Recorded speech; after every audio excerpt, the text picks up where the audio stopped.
नाज़रीन, एक के बाद एक अदाकारा फिल्म इंडस्ट्री को खैर बात कहकर दीन इलाही की तरफ रुजू करती जा रही है, लेकिन अफसोस अभी तक हमारे सर पर जू तक नहीं रेंगी। इन्हीं में से एक पाकिस्तान शोबिज इंडस्ट्री की साबका अदाकारा सनम चौधरी ने अदाकारी को खैर बात कह दिया। सोशल मीडिया ऐप इंस्टाग्राम पर लाइव सेशन के दौरान उन्होंने कहा कि मैंने अदाकारी में कामयाबी हासिल करने के लिए दिन रात मेहनत की और कामयाब भी हुई। मुझे बेहतरीन अदाकारा का अवार्ड भी मिला।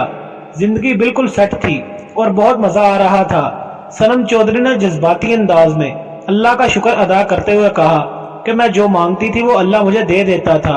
मुझे शादी करनी थी, अल्लाह ताला ने मेरी शादी करवा दी और मुझे औलाद भी दी, हर चीज से नवाजा।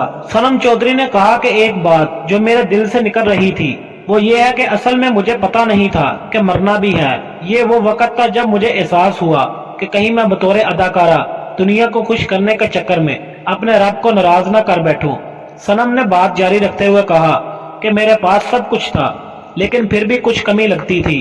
बाद में एहसास हुआ कि मेरे पास सुकून नहीं था, हर तरफ एक दौड़ लगी हुई थी। समझ नहीं आता था कि इसका इख्तिताम क्या होगा। इस वक्त मुझे लगा था कि शायद काम न करने की वजह से ऐसा है।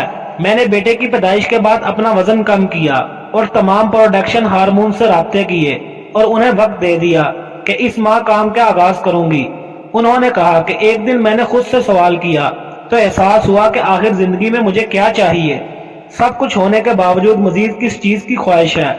मैंने अपनी तमाम तर तवज्जो कुरान की तरफ लगाई, इसे पढ़ना शुरू किया और तफसीर पढ़ी और मौलाना तारिक जमील साहब के बयानात सुने जिसने मेरी जिंदगी बदल दी। याद रहे कि सनम चौधरी ने रवां साल अगस्त के महीने में इंस्टाग्राम से अपनी तमाम तर तस्वीर डिलीट कर दी।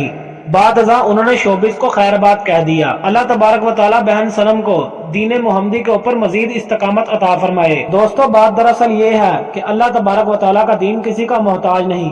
अगर हम जैसे ठीक लोग दीन के ऊपर मेहनत नहीं करेंगे तो अल्लाह तबारक व तआला नाचने वालों से दीन का काम लेगा और उन्हीं फिल्म इंडस्ट्री के लोगों को दीन का रहबर बनाकर हमारे सामने खड़ा कर देगा, जिसे देखकर हमारे सर शर्म से झुक जाएंगे। भाइयों, अभी भी वक्त है कि हम दीन इलाही की तरफ वापस लौट आए। मजीद इसी तरह की वीडियोस देखने के लिए मेरा चैनल यूसुफ मोहम्मदी सब्सक्राइब करके बेल आइकन के बटन को प्रेस कर दें। मिलते हैं फिर अगली वीडियो में, तब तक के लिए अल्लाह हाफिज।